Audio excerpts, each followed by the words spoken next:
परत हे म्हणजे डिलीट जर केलं काय ते व्हॉट्सअपला जाईल दुसरं व्हॉट्सअप करू. हां हे आपलं माझं बिझनेस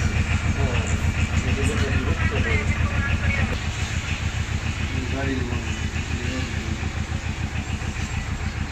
काय जास्त नाही आमचं काय होतं काय आम्ही एक व्हिडिओ बनवणार सांगणार होतो एक आहे ना हरिवान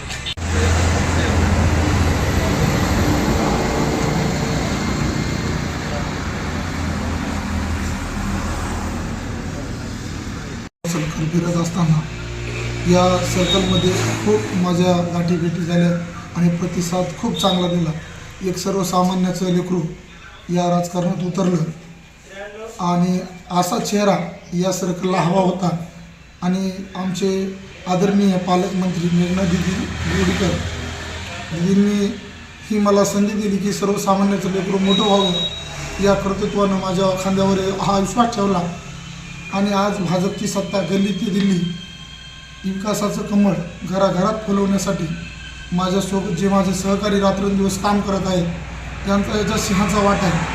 आणि भुमरे साहेब आमचे जिल्हाध्यक्ष धान्यवाग म्हणणारे सुरेश भाऊ भुमरे यांचा मी कट्टर समर्थक आहे. आणि दिदींनीसुद्धा माझ्या ज्या विश्वास ठेवला या विश्वासाचं मी एक कमळ या ताडबोरगाव सर्कलमध्ये फुलवणार आहे.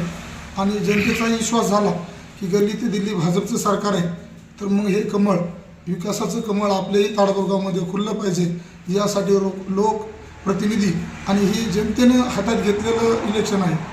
याच्यामध्ये जनतेचा सहभाग खूप मोठा पाहायला भेटत आहे. मी एक सर्वसामान्याचं लेकरू असूनसुद्धा जनता माझ्या अहोरात्र 10 ते 12 वाजेपर्यंत माझ्या पाठीशी जे पाठबळ दाखवत आहे याच्यात आमचा विजय नक्कीच आहे एवढं बोलतो. आज बघितलं तर शहरापर्यंत विकास आला पण खेड्यापर्यंत गेलाच नाही. याचं कारण की भाजपचं कमळ खाली नसल्यामुळं या विकासाला कुठंतरी गती मिळत नाही. आणि ही गती आज आम्ही पर्याय मांडला की हा विकासाचं कमळ गावागावात घेऊन गेल्याच्यानंतर प्रत्येक शेत रस्ते असतील पांगण रस्ते असतील आणि गावातले जे रस्ते नाले असतात स्मशानभूमी असतात याकडे आम्ही आज पाहतो की खेड्यामध्ये तशी सुविधा बघायला भेटत नाही. म्हणून हे विकासाचं कमळ आपण जर आणलं तर गल्ली ते दिल्ली जसं आपण स्वच्छ आणि चांगलं सरकार चालवतो तसं ग्रामीण भागातही हे विकासाचं कमळ घेऊन गेल्याच्यानंतर रस्ते पाणी या ज्या सुविधा आहेत शासनापासून वरून यायले आणि खाली पोहोचण्याचं आम्ही काम करणार आहे. आता विरोधकाचं ते कामच झालेलं आहे. तसं पाहिलं तर विरोधकांना अगोदरच त्याच्या तयाऱ्या करून ठेवलेल्या आहेत. त्याला माहीत नव्हतं की सर्वसामान्याचं एक लेकरू उभं राहील. त्याने त्यांच्या शेतबाड्या विकल्या काहीनं स्वतः कमाई केली 5 वर्ष फंडिंगची त्याची कमाई त्यानं विकास केलाच नाही. सरळ सरळ जनतेचं मत आहे माझं मत नाही. मी प्रत्येक गावात गेलो की लोक त्यानं न केलेल्या विकास कामाचे माझ्याकडे पावती द्यायला पण मतदारांना पैशाचं आमिष दाखवले जाते. हां त्याचं ते फंडाच आहे. ते काय करतात शेवटच्या आदल्या दिवशी जी 2 दिवस वैऱ्याची रात्र म्हटलं जातं तसं ते स्वतःहून अगोदर एक कोणता तरी गावातला एक पुढारी धरतात आणि त्या पुढाऱ्याच्या घरी अगोदरच ते पैसे आणून ठेवतात. त्याचा तो फंडा यावेळेस काही चालणार नाही. लोक त्याचे पैसे घेणार आहेत आणि एक सर्वसामान्याच्या मुलाला लोक प्रतिसाद देऊन भरघोस मतानं निवडून देणार आहेत. मतदारांना काय आवाहन करतात? मतदार मायबाप जनतेला एवढंच आवाहन करतो की त्यांना जे माझ्यावर प्रतिसाद दाखवला जसं मी प्रत्येक गावात गेलं की विजयाची रॅलीची मिरवणूक ते काढत आहेत त्याच्या विश्वासाला मी कधीही तडा जाऊ देणार नाही. 5 वर्ष त्याचा जनसेवक म्हणून काम करण्याची संधी ते मला देत आहेत. हा विश्वासाला मी कुठेही तडा जाऊ देणार नाही. शेतकऱ्यासाठी मी स्वतःहून एक 42 गाव पाणी प्रश्न आणला होता आणि त्याच्यामध्ये आम्ही सातत्याने 2 महिने परेशान होऊन तो मुद्दा मार्गी लावला आणि त्याचा आता मार्कंडिंग चालू झालेलं आहे. प्रत्येक शेतकऱ्याच्या बांधावरती पाणी येणार आहे. हे शेतकऱ्यांना एक आशेचं माझ्याकडून मिळालेला आशेचा संकेत आहे. आणि दुसरं पाहिलं तर शेतकऱ्याच्या प्रत्येक मालाला भाव असेल तिथं आंदोलन असेल. मी भाजपचा कार्यकर्ता असूनही या आंदोलनात खूप वेळेस सहभागी झालो. मला शेतकऱ्याचे प्रश्न सोडवण्यासाठी एक आवड आहे आणि मी माझ्याकडे आलेला प्रश्न मी कधी काननिराळा टाकला नाही. प्रत्येक प्रश्नाचं उत्तर देतो आणि ते पुरा करण्याचा मी संकल्प घेतो. कोरोना काळामध्ये सुद्धा आपण आपल्या सर्कलमध्ये सामाजिक कार्य केलेले आहे. काय प्रतिक्रिया आहे? कोरोना काळामध्ये आम्हाला पक्षाने एक किटचा उपक्रम राबवला होता. प्रत्येक इतकं कडक वातावरण असतानाही आम्ही आपला भाऊ कुठंतरी क्वारंटाईन झालेला आहे, त्याच्या भोजनाची व्यवस्था केली, त्याला किट वाटप केले आणि ते माणसं आपुलकीने आज माझ्याकडे पाहत आहेत. आज गावागावात गेल्याच्या नंतर त्या माणसाला असं वाटतंय की कोरोना काळात कोणीही साथ देत नव्हतं. त्यावेळेस हा सामान्य भाजपचा कार्यकर्ता माझ्याकडं आला होता आणि माझ्याकडं अन्नाची थाळी घेऊन आला, म्हणून त्यांचं माझं एक अलौकिक नातं झालेलं आहे. भारती विठ्ठल गायकवाड, ताळवर गाव त्याला ठिकाणी पंचायत समितीला प्रत्येक गावामध्ये आम्ही भेट देतो. चांगला प्रसिद्ध आहे. काय विकासाचे काय मुद्दे आहेत तुमचे? हेच रस्ते वगैरे गावाला प्रत्येक योजनेची मी भेट द्यायची. प्रधानला येणार आहे, काही ठिकाणी सभा आहे आणि आमच्याही सभा पालकमंत्री महोदय मेघना दिदींची सभा आपण लावणार आहे. सर्कल वाईज उद्याच्याला वेळापत्रक होईल जे आणि पालकमंत्र्यांनी जो कामाचा वसा घेतलेला आहे हे वसा आम्ही प्रत्येक गावागावात जाऊन आम्ही केलेल्या कामाची आम्ही पावती देणार आहे. आणि जनतेने सुद्धा ठरवलं आहे की मेघना दिदीच्या कार्यावर विश्वास ठेवून भाजपचं कमळ कसं या ग्रामीण भागामध्ये जाईल याची दिदींना पूर्णपणे जबाबदारी घेतलेली आहे आणि जनता तसा प्रतिसाद देत आहे. विठ्ठल गायकवाड, ताडबर गणामधून माजी मिसेस भारती विठ्ठल गायकवाड यांना मेघना दिदी आपल्या पालकमंत्र्यांनी, गोडीकर साहेबांनी, जिल्हाध्यक्ष सुरेशभाऊ घुमरे आणि आमचे हरिभाऊ निर्मळ यांनी सर्वांनी त्यांचं नाव दर्शवलं की बाबा भारती विठ्ठल गायकवाड हे पंचायत समितीसाठी पात्र आहे, तिला संधी दिली ही आमच्यासाठी खूप गौरवाची गोष्ट आहे. कारण बऱ्याच दिवसापासून पूर्ण काय मीटिंग असो, काही सेवेसाठी असो, काही आपल्या योजने राज्य राबवलेले आहेत परभणी जिल्ह्यामध्ये, प्रत्येक याच्यामध्ये भारती जात असतील आवड आहे समाजसेवेची मेन म्हणजे.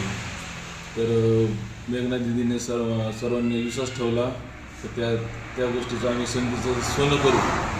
ज्या योजना आहेत आपल्या पालकमंत्र्यांनी, जसं राज्यमंत्री सध्या रनिंगमध्ये राज्यमंत्री आहेत, तर या सर्वांचं पहिली गोष्ट मी सर्वांचा आभार व्यक्त करतो. त्यांनी आम्हाला संधी दिली आणि मानवत तालुक्यामधून आमचं पॅनल हरिभाऊ निर्मळ खूप कष्टाळू आहे, ते पण त्यांनी पण गोरगरिबापर्यंत खूप योजनेचं काम केलेलं आहे, राबवण्याचं काम केलेलं आहे. आमचं पॅनल एक उत्तम चांगलं काम करते, लोकांचा आमच्यावर भरोसा आहे. दोघांनाही बहुमतांनी समाजकार्य आणि विकासाच्या मुद्द्यावर निवडणूक लढवल्या जात आहे, हो. तर मतदार बांधव आपल्या पाठीशी राहणार का? 100% समाज बांधव आमच्या पाठीशी उभा राहणार. गावोगावी आम्ही ज्यावेळेस आता प्रचारानिमित्त जात आहोत, मेघना दिदीने प्रचाराचं नाव करून चांगला शुभारंभ केलेला आहे. गावोगावी असं आतिषबाजी होत आहे फटाक्याची आणि गावातून रिस्पॉन्स असा येत आहे की तुम्ही 100% तुम्ही दोघेही पॅनल आपलं विजयी होणार, याबद्दल काही शंका नाही मनामध्ये. बरं, एकीकडे ह्या सर्कलमध्ये धनशक्ती विरुद्ध जनशक्ती अशी लढत पाहायला मिळत आहे, याकडे कसं पाहता आणि मतदारांना काय आवाहन करता? यामध्ये कसं आहे बघा, आत्तापर्यंत जे राजकारणी, जे मातबर राजकारणी म्हणतो आपण, ते इलेक्शनच्या अगोदर यायचं, काय पाहिजे ते सांगा, 5,000 10,000 अशी पैशाची आतिषबाजी करायची. पण लोकांनी आता ओळखून सोडलं आहे की बाबा यांनी किती पैसा दिला तर काही कामाचं नाही. पालकमंत्र्यांनी, देवाभावांनी आपले जे योजना चालू केलेल्या आहेत, लाडकी बहीण योजना असो, शेतकरी विमा योजना असो, अशा असंख्य योजना आहेत, ते अजून गोरगरिबापर्यंत पोहोचत नाहीत. तर त्याच्यासाठी लोकांनी आम्हाला ठाम सांगितलेलं आहे, मत लोकांचं की बाबा कोणी किती येऊ द्या, कोणी काही आमिष दाखवू द्या, आम्ही काय आमिषाला बळी पडणार नाहीत. तुम्ही गरिबीतून आलेला आहे दोन्ही उमेदवार आणि तुम्हाला आम्ही भरघोस मतांनी निवडून देऊ आणि संधी देऊ सेवा करण्याची. तर ते आम्ही पूर्ण त्या हिशोबाने आम्ही काम करत आहोत आणि आता पण केलेलं आहे. लॉकडाऊनमध्ये पण, कोरोनामध्ये पण आम्ही काही कामं केलेली आहेत.